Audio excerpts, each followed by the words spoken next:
Hi, I'm Shauna Simchek, President of Business Leadership with ICC, and welcome to our micro webinar. At ICC, we've spent the last 20 years or so with companies in some of the most difficult situations that they have to face, offboarding employees. And I don't care whether you call it a layoff, a separation, a downsizing, a reduction in force, it can be extremely difficult. Now, I'm here today with Sarah Roadhurst, and she is the founder and CEO of Onwards HR. I'm so thrilled to be here with you, Sarah. And Sarah and I had the pleasure of meeting first at the 2021 HR Technology Conference, where we were contestants alongside each other at the Pitch Fest, which was so exciting. And Sarah at Onwards HR took first place and got the big check, which was pretty incredible. We loved seeing that and celebrating with you. Now, I know Onwards HR as the startup that helps HR automate employee separations. That's pretty much it in a nutshell. What we say was we're a risk mitigation platform that simplifies separations in compliance with corporate policy and employment laws. Perfect. Yeah, so it's really more than just offboarding, because we kind of see offboarding as after a decision has been made to terminate an employee, all the steps that it takes to offboard them in a sense. We actually start before a decision's been made and really help organizations manage the internal process of what it takes to do a layoff. Really identifying what the selection criteria might be as part of that, identifying which employees are ultimately impacted and considered, as well as just making sure they comply with all the employment laws that are out there to protect employees. That's great. That's great. So Sarah, I went ahead and started to introduce you, but I would love to have our listeners hear, who are you and how'd you get your start? What's your experience? And thank you for filling in a little bit more about the company. I appreciate that. Sure. Be happy to kind of give you a little bit of background. So I've actually been in HR tech for the last, don't want to date myself, but 20 plus years. So we'll just leave it at that. Actually did a lot with the health insurance exchanges. I was with a company called Connecture for about 14 years, helped them launch their government division, and we pursued we did sales automation for the health insurance industry. So we actually won 3 different contracts under the Affordable Care Act, and then ended up really kind of having an expertise in healthcare reform. ADP was starting a new division called ADP Health Compliance and was looking for an expert in healthcare reform, and they found me. I wasn't really looking to move on, but they found me and made me an offer I couldn't refuse. So I ended up being the third. Right? It was wonderful. It was wonderful. Yeah. I was like, I'm not really sure how I can say no to this. Ended up being the third person, second leader within that organization, and helped them scale it from 2 to 250 employees. It was just a crazy time, and it was really exciting to be a part of that organization. But what ended up happening is I was actually based in Augusta and lived here in Atlanta. So I ended up kind of going out on my own, did some consulting, ended up reconnecting with my network, and stumbled upon employee separations. Ended up, one of my former colleagues at ADP had moved on and was with another company, and we got to talking. It's just like, have you ever heard of a solution that helps manage the separation process? The company was really struggling in their severance process. They were paying the wrong people, the wrong amounts, managing all the different rules, because every person's, just to give you a little bit of background, severance pay is not the same for everybody. Typically, when there's a policy, it'll vary by the tenure of the employee, the years of service, the type of employee they are, and all these factors go into determining what that amount was, and then who also gets severance pay. So if they've been there, potentially if their policy says those employees that are less than 6 months, maybe they won't get severance pay, whereas those employees that are a little bit longer will always get the severance pay. And so we ended up talking and said, let me pitch you a solution.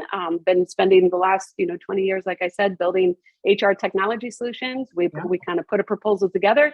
They said, let's do it. And next thing you know, Onwards HR was born. And so we were live back in 2019 and just have been helping companies really manage this really difficult time for them ever since. And moving straight into 2020, which was the height of some of the most often employee separations, right? So perfect timing for your startup to get off the ground. Well, yeah, it was kind of crazy. It wasn't because of COVID that we came about. We actually, our first customer was someone who had just gone through a merger and they were consolidating the companies. And so that's kind of was the impetus behind that motivation. But yeah, the timing was very good for a lot of organizations. And so now we talk to our customers and, our current customer that had it just really said they didn't even know how they would have ever survived COVID without our platform, because we really help shorten the timeline considerably. We actually shortened the timeline by 75% for our customers. And then now we're talking to new customers and they're like, oh my gosh, 2020 was so painful. So all the struggles that they went through that process, they're like, oh yeah, totally see it. I get many times, I actually just talked to a customer on Friday and she's like, gosh, I really wish I would have thought of that because we just went through a riff and it sucked. Oh man, yeah. It's some of the most difficult times, right? That our companies or our clients can face. So I have to ask you a question, Sarah. So the title of this micro webinar, this podcast, is called Employee Offboarding, the most overlooked element of a talent management strategy. What do you think? Do you agree? Do you not agree with this comment? Oh my gosh, I totally agree. I mean, I think you remember at HR Technology, one of the things that we often say is companies are spending so much money on those people that they're hiring. Yes. And there's recruiting, there's all of these trying to identify who that perfect candidate is, mitigating bias. But really, there's no technology that's helping them with this offboarding process or this employee separations other than us and outplacement and you guys. Right. And so, but it's important, especially as we kind of talk about the Great Resignation right now, because how you treat your employees, even as part of that exit process, it really does matter. It not only matters for those employees leaving, because now there's a lot of those companies with all the employees who have chosen to leave, companies are trying to recruit them back. And so how they actually treated them as part of that exit process is so incredibly important. Yes. But also when you do have a layoff or a termination, all of the current employees are watching. Right.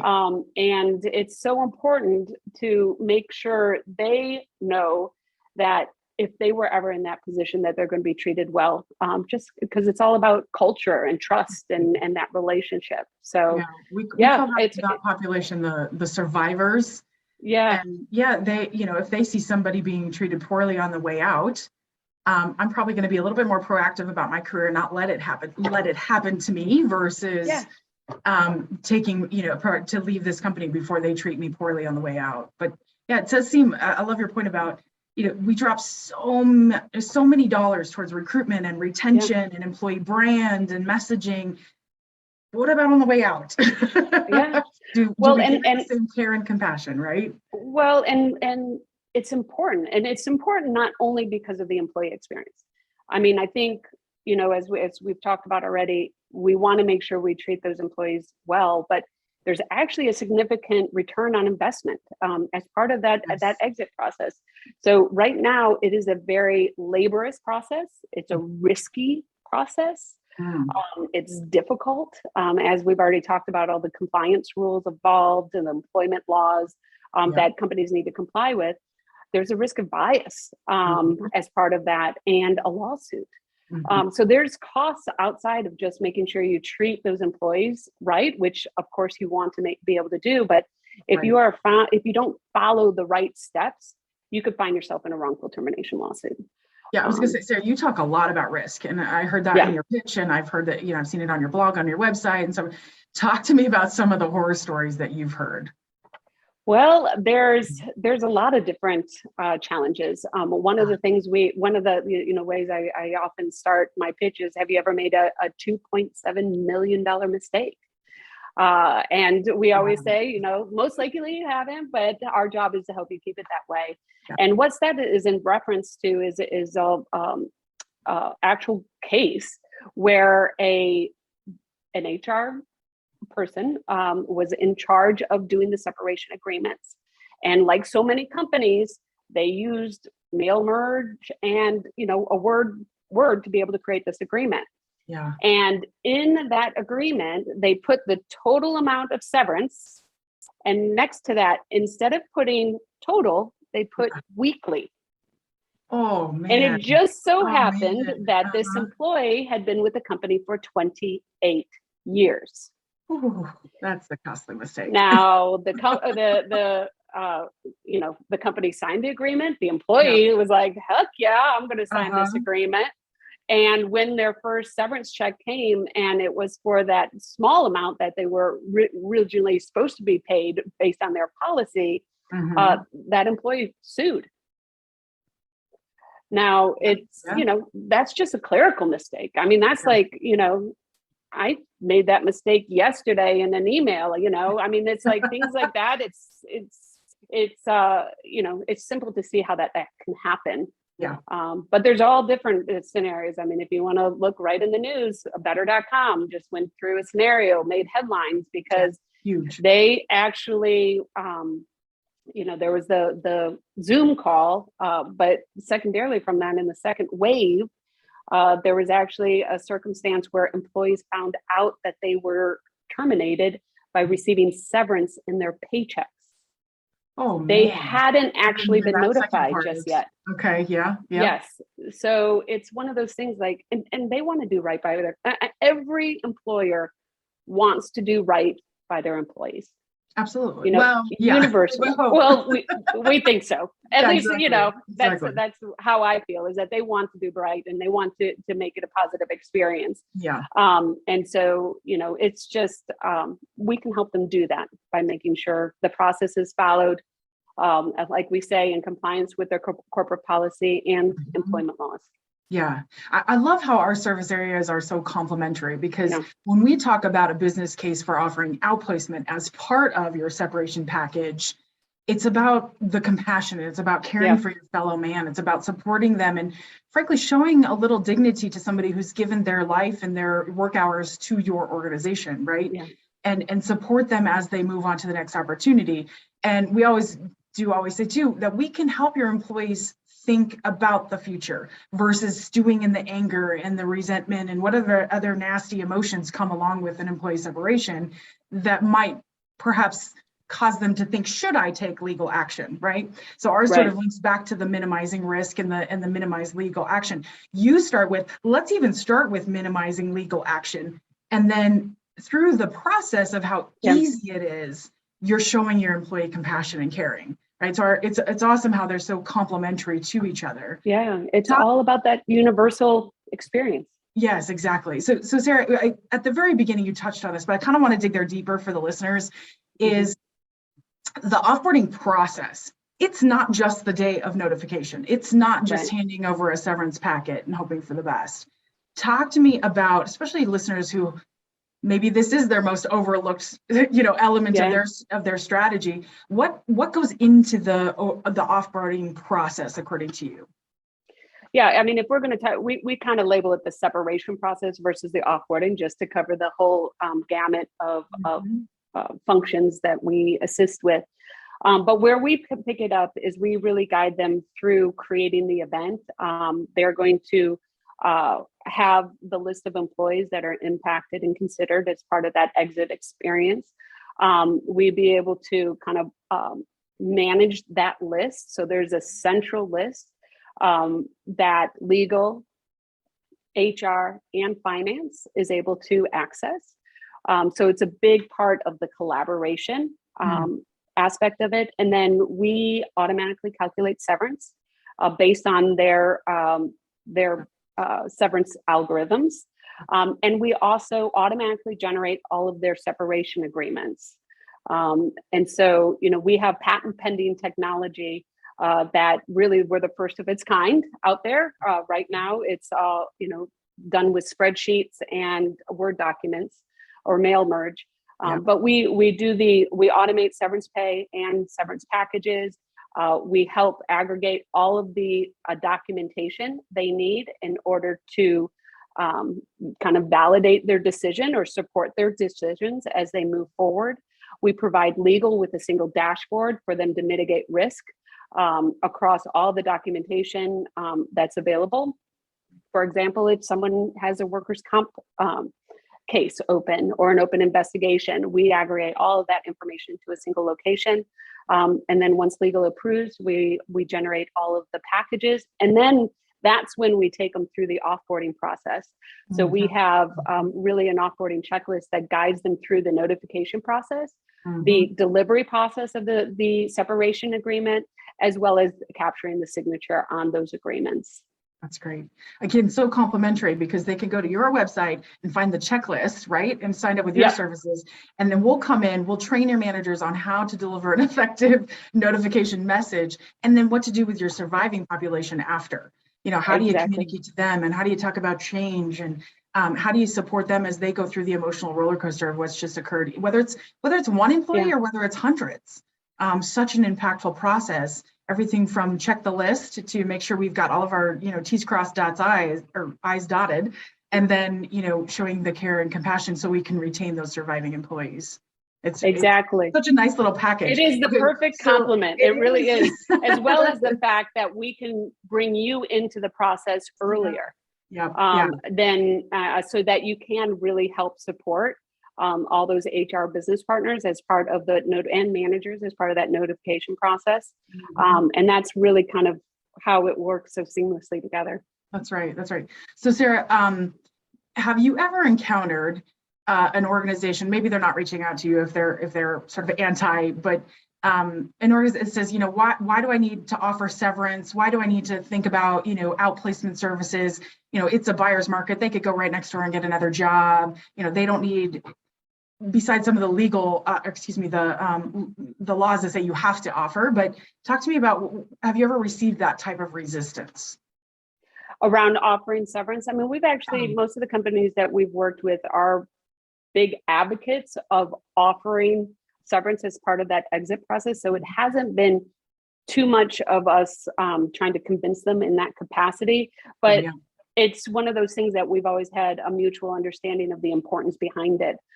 Just because they are about their employees first, and they understand that, a lot of times employees aren't asked to be in this situation, right? It's an involuntary termination. They are not asked, they are not leaving of their own accord. And anything they can do to help lighten the load in a sense and ease that transition as they find other employment, it's so critically important. It's kind of like do the right thing. And that's where outplacement, is severance and outplacement. I mean, it's about helping those people make that transition. And, a lot of them are providing for families and themselves. And, it's just kind of like, you just should do it. It's the right thing to do. And yet, it's just the right thing to do. Back at the beginning, we're talking about this is the most overlooked critical element. And it really is. And I don't know if you felt the same way, but being an outplacement for many years, it's sort of this unspoken, we don't actually talk about terminations. We don't talk about that side of HR because it's not really fun. There's nothing exciting about terminating an employee, whether it's voluntary or involuntary. And I know some HR peers that it is some of their darkest moments, and they remember it very vividly as having to deliver these messages. And to have a partner alongside of that, Onwards HR and ICC to support them and say, we've been here, we've done it, we understand, and the emotional process, and be their partner can be so wildly impactful. So Sarah, some of our listeners, this might be the first time they're thinking about offboarding, the separation as a process or as a critical element of their strategy. What's maybe the top 2 or 3 things you're saying, you got to do this besides call us, but what's next? What do they have to do? Well, I mean, I think a lot of it is preparing. So a lot of times when we get pulled in, right, HR has just been asked to do the unthinkable, right? And this is on top of their day-to-day job. Mhm. So they're already supporting employees. They have a day job of making sure everyone's happy, everyone's learning, everyone's advancing in the careers, and really being the best employees they can be. That's what HR is all about. But now they've just been tasked with this, hey, by the way, we are going to have to make a workforce reduction. Mhm. And by the way, you need to manage it. Mhm. Mhm. And it's overwhelming for HR. Yeah. It's like, how do I do that and everything else Mhm. and make sure there's no risk associated with it? No one in HR wants to make a mistake. Yeah. And so, we talk to them and they, we're just talking right now with a customer we're implementing that is kind of going to go through this process very soon.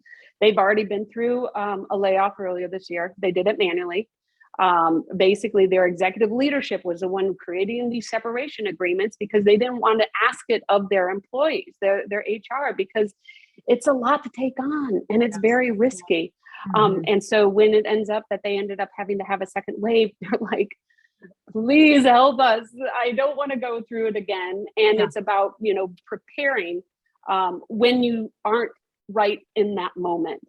So that would be my number one, advice to anyone is don't wait until it's too Mhm. late, Mhm. which it's never really too late because we can stand you up very quickly. Yep. But, our recommendation is to prepare ahead of time and have put thought and effort into your exit process so that in the event you find yourself in a tough situation, which so many companies right now, as we're kind of teetering around recession and this and that, Yes. this is a really big topic right now. Mhm. Prepare. Yeah, that's right. That's awesome. Yeah, I absolutely agree. Especially, I always equate it to at the end of the year, you usually do some sort of benefit renewal or review, making sure that you've got the best price and you're giving the best benefits to your employees. Why not this too? Yeah. Right? Is my offboarding process the best it possibly could be? Am I getting the best program? Am I getting the best price? Do I have my processes set up so that in the next year, if anything happens, whether it's one or several hundred, I'm ready to rock and roll, right? Yeah. If that, CEO comes to me and says, we have to do this, 160 people need to be cut, I'm ready to go. I'm planful, I've got my team and I'm ready to hit the button. Is it still gonna suck? Yes. Yeah, it is. But at least you're gonna do it and you're gonna stay compliant. So I love that advice. Get planful now. And we always, especially now with recession words being thrown around. What does that mean? Let's do it now. Yes. Yeah. Let's get it. We're kind of wrapping up to the end here. Any last minute thoughts or anything you'd like to share with our listeners? I just think, thank you first for having us. I think what you offer at ICC is amazing. So I put a plug in for you guys. And I do totally agree that it's about preparation, not only on the process, but also on the benefits you offer as part of that separation process. And so, thank you so much for having me. Absolutely. I love it. Thank you so much. So this is Shauna Simchek with ICC. And if you are taking a proactive approach at looking at your most critical element of your talent management strategy, offboarding or separation, you can reach out to Sarah. You can reach her at sarah@onwardshr.com. And you can always give ICC a call as well. You can reach us on our website at www.innovateicc.com. Thank you so much.